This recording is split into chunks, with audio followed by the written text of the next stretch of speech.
ya, karena saya terlalu amazing gitu.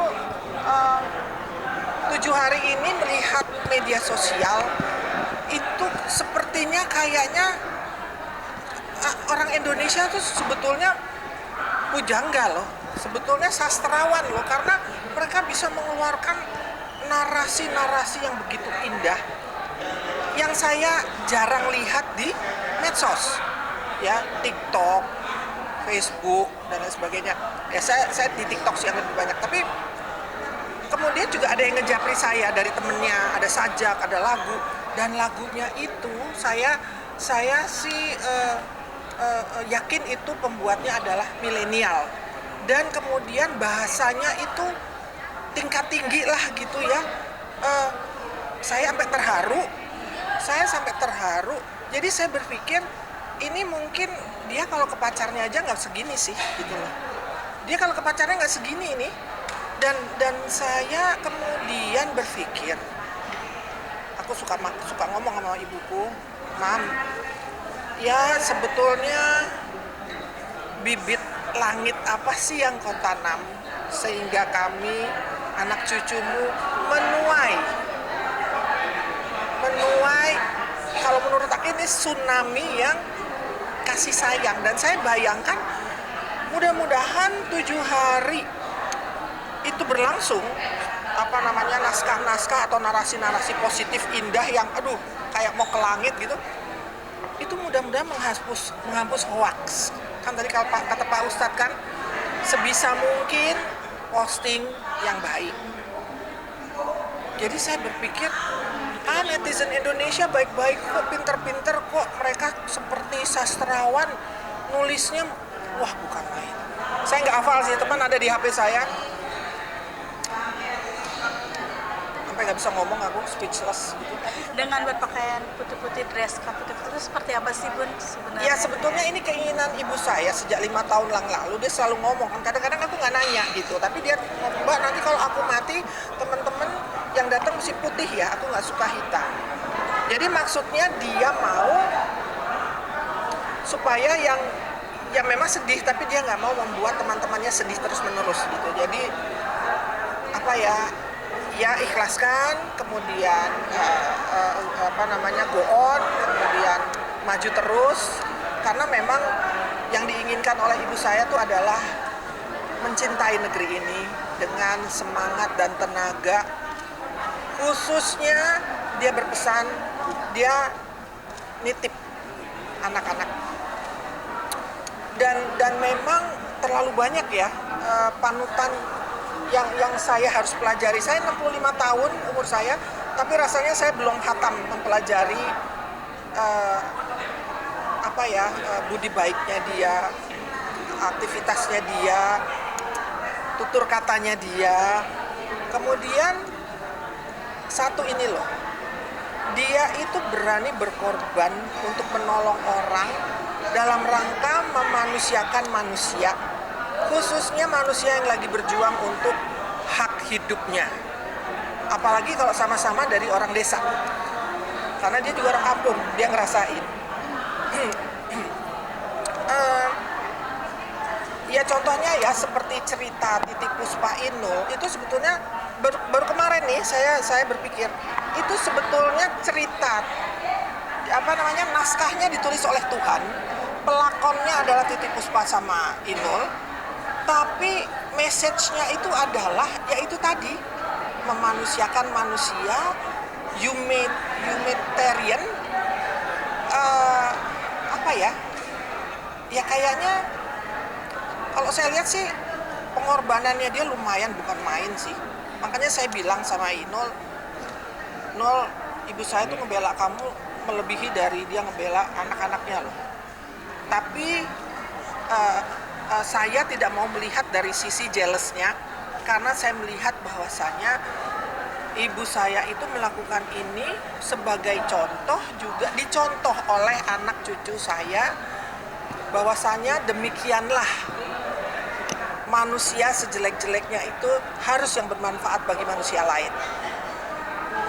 Nah seperti Inul bilang, kalau Eyang bicara tuh sebetulnya nggak cuma teori, praktikal. Nah silakan tanya sendiri praktikalnya itu seperti apa. Saya kadang-kadang dengar dari Inul, saya segitunya gitu. Ya nggak tahu, yang memang adanya begitu. Jadi saya lama-lama berpikir gini, kita nggak pernah tahu loh, Tuhan itu memasang malaikat tak bersayap tuh di mana? Apa itu di ibu saya? Apa itu di Inul? Di luar dari kita melihat profesi mereka ya, tapi mereka lakon dan mereka memang juga harus yang menjadi storyteller. Karena sampai sekarang kan Inul bercerita ya tentang hubungan dua manusia yang dipenuhi dengan cinta. Cinta di sini bukan cinta blue ya, cinta istilahnya kasih sayang. Nah, dia teruskan ke orang-orang. Jadi istilahnya ini mudah-mudahan bisa dijadikan pelajaran untuk generasi muda yang selalu melihat orang berantem, orang kata-kataan, orang hoaks, orang dan lain sebagainya gitu. Nah, terus satu lagi yang saya lihat, ibu saya itu ya kan kisah cintanya kan 3 kali gagal gitu ya, tapi dia jadikan kegagalan itu sebuah tantangan. Bahkan ada satu yang dia jadikan itu inspirasi dia untuk membuat lagu cinta. Salah satunya liriknya kau bercumbu di depanku. That is a true story. Nah, maksudku gini loh, anak-anak muda sekarang ini kan kalau putus cinta kan langsung posting. Jadi maksudnya janganlah aibmu kau umbar. Ya seperti Eyang juga putus cinta, patah hati, tapi kemudian dia rubah tantangan itu menjadi kesempatan. Bahkan dia berterima kasih kepada 3 suaminya karena sudah berada di skenario kehidupannya dia, episode kehidupannya dia. Ya nggak apa-apa kamu nyakitin, tapi istilahnya itu ternyata memancing inspirasinya dia untuk bisa menulis. Bun, ini kan bisa dikatakan 7 harian. Seperti apa ya? Museum kan pasti banyak Barang-barang. Nah gini, mungkin kalau ya alhamdulillah sih memang alhamdulillah. Tapi saya bilang sama anak-anak saya, kalian harus mengerti ya tentang masalah royalti. Kita bukan memasalahkan royalti di segi ekonominya, tapi kalian mesti menghargai ciptaan dia. Itu loh yang istilahnya kita masuk ke zona royalti dalam rangka kita melestarikan, menjaga ciptaannya dia. Karena kreasi itu kan tidak semua orang bisa, gitu loh. Itu menurut saya yang ngarang tuh mesti an extraordinary person. Jadi kalau menurut saya dia tuh ya extraordinary. Karena dia nggak sekolah, dia nggak bisa nulis note, dia nggak bisa menggunakan alat musik. Ya itu adanya itu gitu. Jadi dan dia orang kampung banget. Tapi royaltinya sampai sekarang masih lancar nggak sih? Apa? Titik maksudnya royalti dari yang Lancar, alhamdulillah ya kita ikuti saja peraturan yang ada di negeri ini ya. Kan negeri ini juga sedang berusaha untuk menengahi istilahnya untuk membantu agar semua itu tidak double standar. Jadi harus ada standarnya dong gitu. Dan ya sorry ya, sistem ini istilahnya justru meninggikan harkat kita sebagai komposer. Supaya kita jangan seperti jangan seperti nagih-nagih kredit panci gitu loh. Lo bayar gue, jangan gitu. Karena udah ada wadahnya.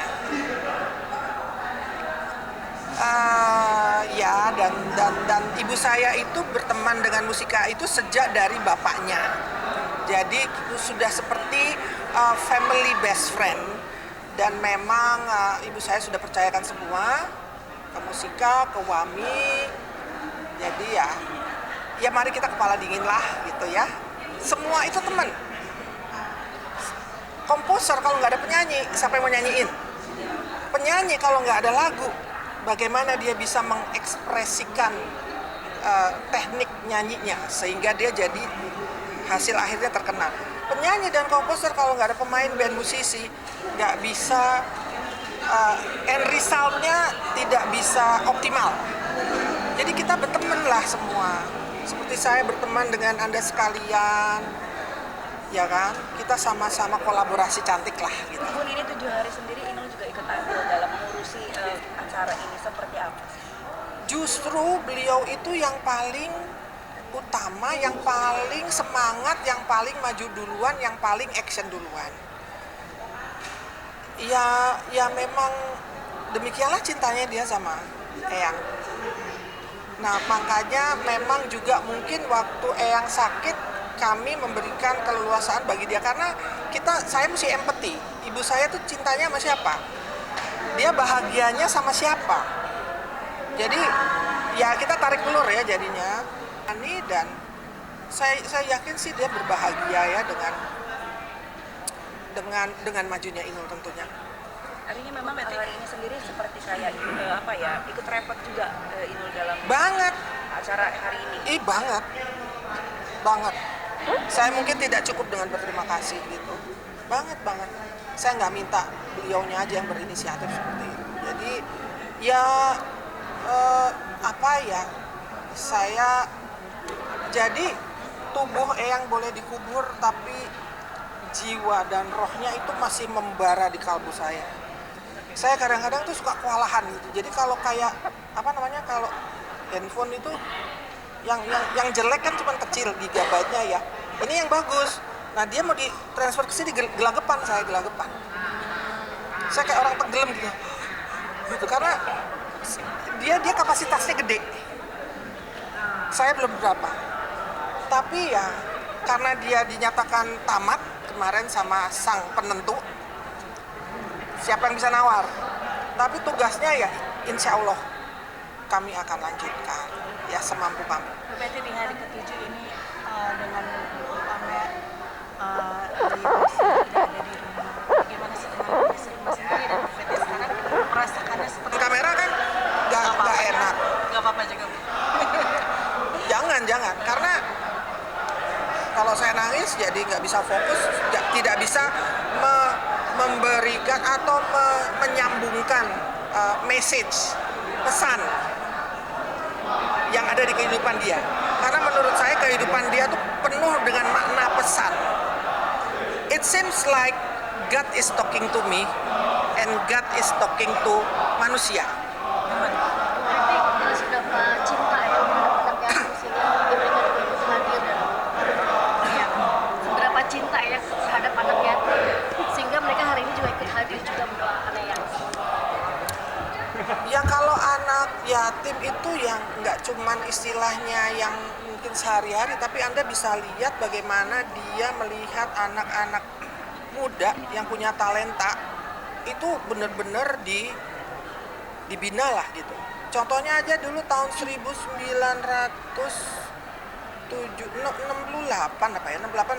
itu kan musimnya Ida Royani, Vivi Sumanti, Emilia Contessa itu masih pada pakai kaos gitu, kalau kaos kaki kalau nyanyi. Nah itu dikumpulin ke ibu saya. Ibu saya kan dulu rumahnya di Jalan Sukabumi bekas garasi orang, dijadiin rumah sama dia.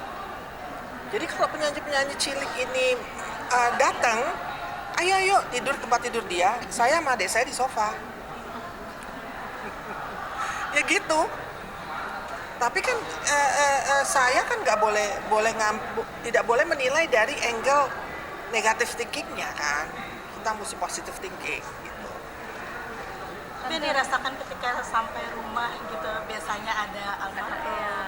Sekarang mungkin suasananya berubah dan kebiasaan-kebiasaan yang beliau lakukan. Iya sebetulnya sih istilahnya kalau kayak orang mabuk, saya mabuk gitu karena saya mesti beradaptasi ya dengan kondisi seperti itu. Cuman ya nggak boleh terlalu meleleh lah gitu ya life is go on gitu. Tante pada saat akhirnya memilih dikebumikan di Taman TPU Tanah Kusir di area makam pahlawan itu apa permintaan dari Eyang? Sebetulnya itu bukan taman makan pahlawan loh Mbak.